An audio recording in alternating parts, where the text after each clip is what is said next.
तो ये कहानी है बिहार के एक छोटे से गांव की। एक ऐसी जगह जहां सूरज ढलते ही सब कुछ थम सा जाता है।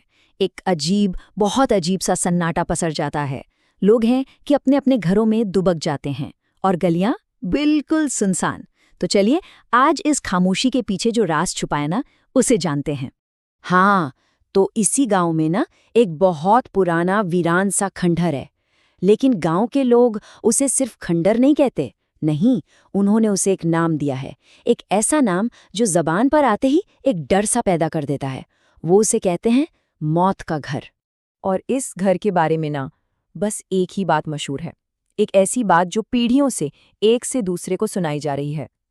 कहते हैं कि जो कोई भी रात के अंधेरे में उस खंडहर के अंदर जाने की हिम्मत कर लेता है, वो सुबह का सूरज देखने के लिए कभी वापस नहीं लौटता। कभी नहीं। अब देखिए, हर कहानी में कोई ना कोई तो होता है जो इन सब बातों को नहीं मानता। तो हमारी इस कहानी में वो किरदार है राहुल, गांव का ही एक नौजवान जिसे ये सारी कहानियां, ये सारे किस्से सिर्फ अंधविश्वास और सीधी सीधी बकवास लगते थे। तो बस एक शाम अपने दोस्तों के बीच बैठे बैठे उसने ऐलान कर दिया। उसने ठान लिया कि आज रात वो इस डर को हमेशा हमेशा के लिए खत्म करके ही रहेगा। वो सबको साबित कर देगा कि ये मौत का घर कुछ भी नहीं, बस ईंट पत्थर का एक खाली ढांचा है और कुछ नहीं। और फिर वो रात आ ही गई। घड़ी में ठीक 12 बजे राहुल उस खंडर की ठीक सामने खड़ा था। हवा में ना एक अजीब सी ठंडक थी और उसे ऐसा महसूस हो रहा था जैसे अंधेरे में कोई है जो उसे लगातार घूर रहा है। पर वो डरा नहीं और अंदर चला गया। अंदर घुसते ही वो ठंडक जैसे और बढ़ गई। उसकी टॉर्च की रोशनी धूल और मकड़ी के जालों से टकराकर अजीब अजीब सी शक्लें बना रही थी। राहुल धीरे धीरे आगे बढ़ता रहा, हर एक कोने को बहुत ध्यान से देख रहा था, मानो अपने दोस्तों को साबित करने के लिए सबूत इकट्ठा कर रहा हो कि देखो यहाँ कुछ भी तो नहीं है। वो अभी बस कुछ ही कदम अंदर गया होगा कि उस गहरी खामोशी को चीरती हुई एक आवाज आई।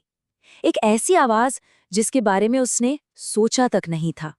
उसके ठीक पीछे वो भारी भरकम लकड़ी का दरवाजा, जिसे वो जानबूझकर खुला छोड़कर आया था, एक जोरदार धड़ाम की आवाज के साथ बंद हो गया। आवाज इतनी तेज थी कि पूरा का पूरा खंडर जैसे गूंज उठा। राहुल का दिल जोरों से धड़कने लगा। उसने फौरन पलट कर देखा, पर वहां कोई नहीं था।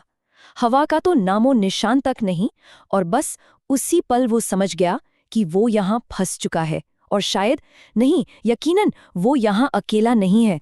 अब घबराहट में उसके हाथ कांपने लगे और टॉर्च की रोशनी भी दीवारों पर नाचने लगी। और तभी उसकी नज़र उस पर पड़ी। दीवार पर कोयले से बड़े ही टेढ़े मेढ़े अक्षरों में एक संदेश लिखा था। ऐसा लग रहा था जैसे किसी ने बहुत ही तकलीफ में इसे लिखा हो, यहां से वापस कोई नहीं जाता। अब उस जगह की जो खामोशी थी ना, वो और भी ज्यादा भारी लगने लगी थी, जैसे उस पर किसी ने कब्जा कर लिया हो। राहुल की हालत अब और खराब होने वाली थी, क्योंकि उस खंडर ने अपना खेल तो अभी बस शुरू ही किया था। डर अब उस पर पूरी तरह से हावी हो रहा था। उसका दिल इतनी जोर से धड़क रहा था कि आवाज उसके कानों में गूंज रही थी। और ठीक उसी पल उसकी टॉर्च एक बार झपकी और फिर बंद। सब कुछ घना, स्याह, अंधेरा। वो घबराहट में अपनी टॉर्च को ठोक पीट कर ठीक करने की कोशिश कर ही रहा था कि तभी उस स्याह अंधेरे में उसके कान के बिल्कुल पास किसी ने फुसफुसाकर कहा, तुम आ गए, अब तुम भी यहीं रहोगे। राहुल डर के मारे जोर से चीखा और बिना कुछ सोचे समझे भागने लगा। उसे कुछ भी दिखाई नहीं दे रहा था। वो बस दीवारों से टकरा रहा था, ठोकरें खा रहा था, बस किसी तरह बाहर निकलने का रास्ता ढूंढ रहा था। लेकिन तभी उसे कदमों की आहट सुनाई दी। कोई उसके पीछे आ रहा था। और ये बड़ा ही अजीब पीछा था। एक तरफ था राहुल, जो बुरी तरह घबराया हुआ था, बस अंधाधुंध भागे जा रहा था, और दूसरी तरफ वो कदमों की आवाज, बहुत ही धीमी, एकदम शांत, टप टप टप, बिल्कुल वैसे जैसे कोई शिकारी बड़े इत्मीनान से अपने शिकार को थका रहा हो। भागते भागते अचानक उसका पैर फिसला और वो मुंह के बल जमीन पर जा गिरा।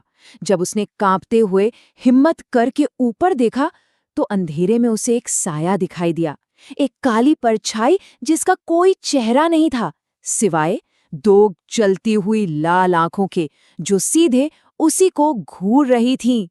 खैर, रात बीती, अगली सुबह हुई। गांव में चिंता का माहौल था, क्योंकि राहुल पूरी रात घर नहीं लौटा था। तो सारे गांव वाले मिलकर उस खंडहर के पास पहुंचे, मन में एक छोटी सी उम्मीद लिए कि शायद वो कहीं यहीं छिपकर बस मजाक कर रहा होगा। पर वहां जो दिखा वो कुछ और था। खंडहर का दरवाजा खुला हुआ था, जैसे किसी का इंतजार कर रहा हो। लेकिन अंदर राहुल नहीं था। जमीन पर बस उसकी टूटी हुई टॉर्च पड़ी थी। राहुल का कोई नामो निशान, कुछ भी नहीं। तभी एक गांव वाले की नजर उसी दीवार पर गई। वो जो पहले से संदेश लिखा था ना, उसके ठीक नीचे एक नई लाइन जुड़ चुकी थी। कोयले की लिखाई इतनी ताजी थी जैसे उसे अभी अभी कुछ देर पहले ही लिखा गया हो। लिखा था, अब यहाँ 2 हैं। राहुल दूसरा था। लेकिन ये सवाल आज भी उस गांव की हवाओं में गूंजता है कि अगर राहुल दूसरा था तो फिर पहला कौन था? और सबसे डरावना सवाल, क्या वो खंडर अब अपने तीसरे शिकार का इंतजार कर रहा है?